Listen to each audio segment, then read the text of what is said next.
কংগ্রেস মুখপাত্র চন্দন ঘোষ চৌধুরী। চন্দনবাবু, স্বাগত আপনাকে বাংলা জাগোয়। চন্দনবাবু, একটা সময় শুভেন্দু অধিকারী একজন শিখ আইপিএস অফিসারকে খালিস্তানি মন্তব্য করেছিলেন, যেটা শিখ সম্প্রদায়ের কাছে ভাবাবেগে আঘাত পেয়েছিলেন তারা, এবং বর্তমান সময় তিনি যখন প্রচারে বেরোচ্ছেন তাকে বেকায়দায় পড়তে হচ্ছে এবং প্রশ্নের মুখে পড়তে হচ্ছে শিখ সম্প্রদায়ের মানুষের। তবে শুভেন্দু অধিকারী সাফাই দিচ্ছেন, তিনি সে কথা বলেননি। কি বলবেন? পরিষ্কারভাবে একটি নির্দিষ্ট রাষ্ট্রীয়বাদী ভাবনা নিয়ে, সেই রাষ্ট্রীয়বাদী তো রাষ্ট্রীয়বাদী না, সেই রাষ্ট্রীয়বাদী হিন্দুত্ববাদী, এরকম একটি জায়গাতে দাঁড়িয়ে অন্য ধর্মের প্রতি অসম্মান প্রদর্শন হবে, এটা তো স্বাভাবিক। এটা তো শুধু শুভেন্দু অধিকারী কেন, আমাদের প্রধানমন্ত্রী, আমাদের স্বরাষ্ট্রমন্ত্রী থেকে বিজেপির যেসব নেতারা আছেন সারা ভারতবর্ষে এবং পশ্চিম বাংলায়, তারা তো এটা করে অভ্যস্ত ইনফ্যাক্ট।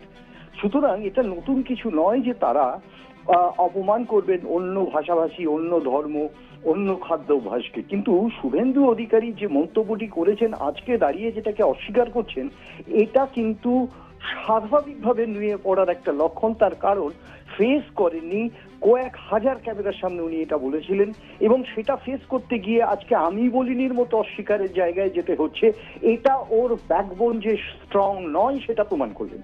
এখানে আমি একটা কথা বারবার বলতে পারি, সর্বধর্ম সমন্বয়ের যে ভাবনা ভারতবর্ষের রাজনীতিতে, বিশেষভাবে পশ্চিমবঙ্গ যেখানে নেতৃত্ব দিয়েছে বিভিন্ন সময়, সেখানে দাঁড়িয়ে একজন বিরোধী দলনেতা এটা স্বাভাবিকভাবে ক্রস দি পলিটিক্যাল পার্টি সকল মানুষের মাথা নিচু করেছে, এবং তার জবাবদিহিতে আজকে তাকে অস্বীকার করতে হয়েছে। দুর্ভাগ্য, লজ্জাজনক। অনেক ধন্যবাদ আপনাকে। কথা বলছিলাম কংগ্রেস মুখপাত্র চন্দন ঘোষ চৌধুরীর সঙ্গে।